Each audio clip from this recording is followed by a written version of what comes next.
నమస్తే అండి. నా పేరు నాగరాజరావు. కర్నూలు 2 టౌన్ సీఏగా పనిచేస్తున్నాను.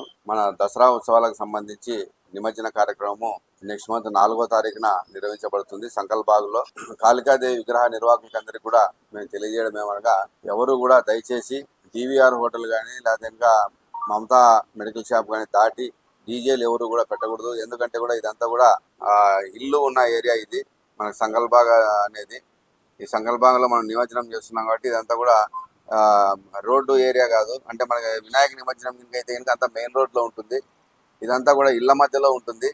కాబట్టి నేను నిర్వాహకులను కోరుకునేది ఏమంటే, ఇంకా మండప నిర్వాహకులను కోరేది ఏమంటే, దయచేసి ఇళ్ల మధ్యలోకి వచ్చినప్పుడు ఇమ్మీడియట్గా ఆ డీజేలు కానీ సౌండ్స్ కానీ అన్నీ కూడా బంద్ చేసేసేసి మన నిమజ్జన కార్యక్రమం భక్తితో కంప్లీట్ చేయాలని చెప్పేసి నేను కోరుకుంటున్నాను. రెండోది, ప్రతి ఒక్కరు కూడా అర్లీగా స్టార్ట్ చేస్తే కనుక దేవత యొక్క ఉత్సవాన్ని ప్రజలందరూ కూడా చూడడానికి అవకాశం ఉంటుంది. చీకట్లో మనం స్టార్ట్ చేస్తే కనుక ఈ ఉత్సవాన్ని ఎవరు కూడా చూడడానికి అవకాశం ఉండదు. పిల్లలు, ముసలి వాళ్ళు వీళ్ళంతా కూడా ఆ ఉత్సవాలను చూడలేరు.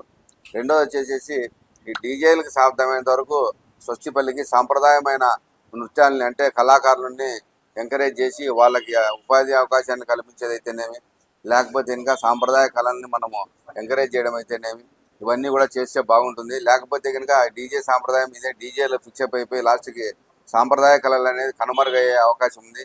కానీ ఇలాంటి పండగలప్పుడన్నా కూడా మండప నిర్వాహకులు దయచేసి సాంప్రదాయ నృత్యాలని, సాంప్రదాయ కళల్ని, సాంప్రదాయమైన డప్పుల్ని, ఉరగాయలాటని, డప్పుల్ని ఇవన్నింటినీ కూడా ఎంకరేజ్ చేసి వాళ్ళకి జీవనోపాధి కలిగిస్తూ సాంప్రదాయ కళల్ని ఎంకరేజ్ చేయవలసిందిగా మండప నిర్వాహకులందరినీ కూడా కోరుకుంటున్నాము.